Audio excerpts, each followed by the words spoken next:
make some homemade butter. Then you take some heavy whipping cream. You can use however much you want. Know that it grows, so don't add too much to your bowl. My rule of thumb, give or take, I get about 4 sticks of butter per, per quart of whipping cream. Sometimes a little more, sometimes a little less, but about 4 sticks per quart. Pour it all in. Yeah, hold on. So for this video, I put 2 quarts in here. We should have about 7 to 8 sticks of butter. You can see my bowl is about halfway filled. So as this goes, I will show you how it rises and kind of the different steps before it gets to butter. We are going to, watch your fingers, Tana. Turn it on a low mix. You can start turning it higher. The higher it spins and whisks it, the faster it's gonna get done. We are at 2:02 p.m. right now. Now we walk away. Okay, we're at 30 minutes in and it's starting to look thicker, but nothing has changed. All right, we are at 1 hour in and you can really start seeing a difference now. We are about to be at the first stage. All right, we are at about an hour and 2 or 3 minutes, and now you can see we are at the whipped cream stage. You can stop right here and add some sugar and vanilla, or what we're gonna do, keep going for butter. I'm gonna turn the speed back up and let it keep going. All right, this is only about a minute or 2 later, but this is where you wanna start watching it close.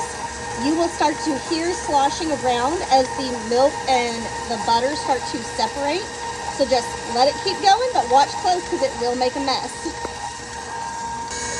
All right, this is what my daughter calls the popcorn stage. Make sure you're watching close because it's not going to be long before that buttermilk and the butter start to separate. You can actually see it starting to come up on the edges just a little bit. So we're almost there.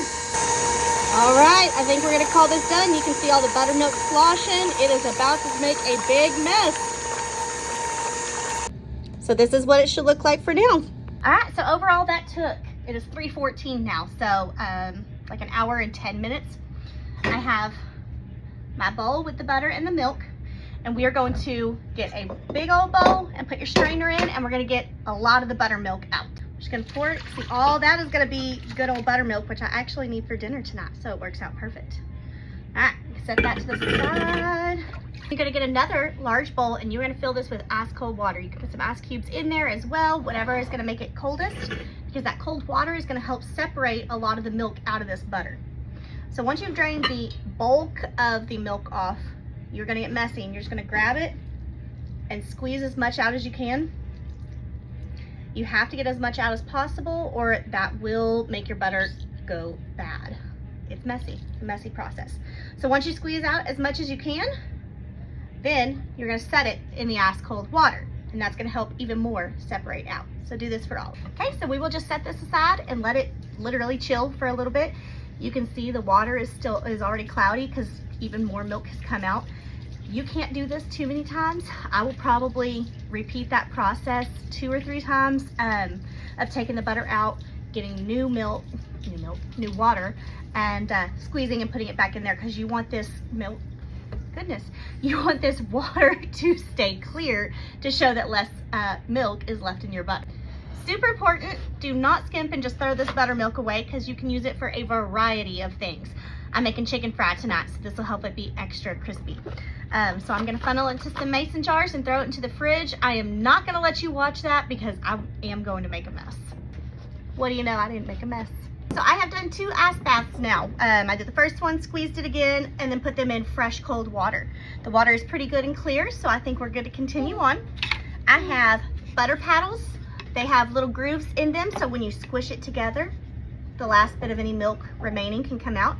I'm gonna add salt to mine because I just prefer salted butter. The salt actually helps get rid of any milk you might have left, so that also helps.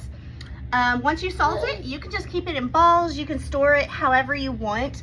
I have a nifty little silicone mold. I don't know if you can see. It's got little grooves in there so that you can actually make the sticks of butter and have it with the tablespoon slots so that you can use that for baking your recipes. So I'm gonna get started. So 1 stick of butter has 113 grams. So if you wanna be very OCD about it, like I am, we're gonna just keep adding some of the butter in here till we get to the 113. That's 115. I'm good enough with that. So we're going to squeeze it between our paddles. And then for 1 stick of butter, you are going to add in, just like this, squeeze and mix this out.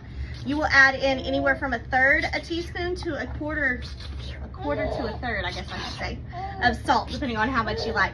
Add it in, get it good mixed up, and then like I said, you can ball it up and save it, or use the little molds that I will link below. Okay, now I am going to put my little lid on and pop this in the freezer for a few hours. And again, I only freeze some because we go through it pretty quick, and I like it to have this shape. You could just ball it all up and put it in the freezer, whatever, or in the fridge, whatever you want.